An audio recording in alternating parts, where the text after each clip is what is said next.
झणझणीत कोल्हापुरी मिसळ करण्यासाठी लागणारे साहित्य: कढईमध्ये किसलेले खोबरे, 2-4 मिरे, 2 लवंगा, 1 दालचिनीचा तुकडा, अर्धा चमचा जिरे, चमचा धने. हे सर्व मंद आचेवर परतून घेऊया.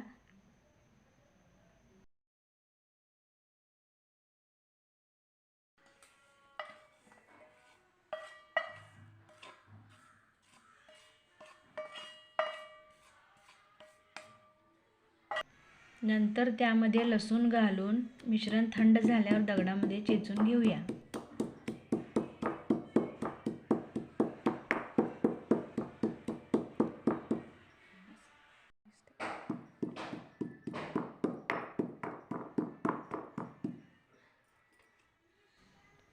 वाटण असं बारीक व्हायला पाहिजे, म्हणजे रस्सा दाटसर होईल. आता कढईमध्ये फोडणीसाठी तेल घातले.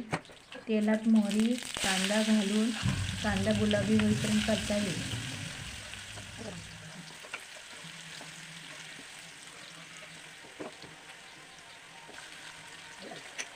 परतले की त्यात टॅमॅटो घालायचं.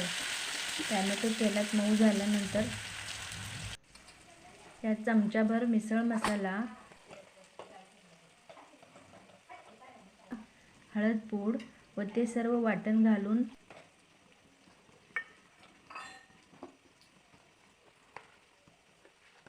तिखट घालून हे सर्व मंद आचेवर परतून घ्यावे.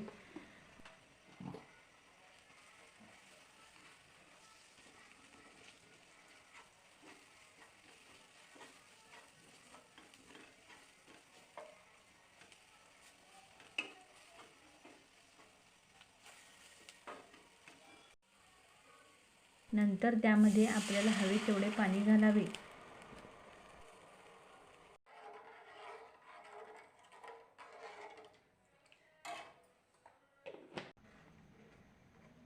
आमटीला 2 उकळी आणावी. हे झाले आपल्या मिसळची झणझणीत आमटी तयार.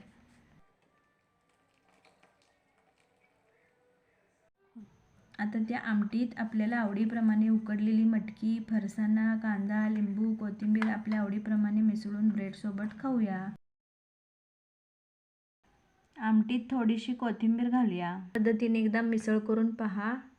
झणझणीत कोल्हापुरी मिसळ.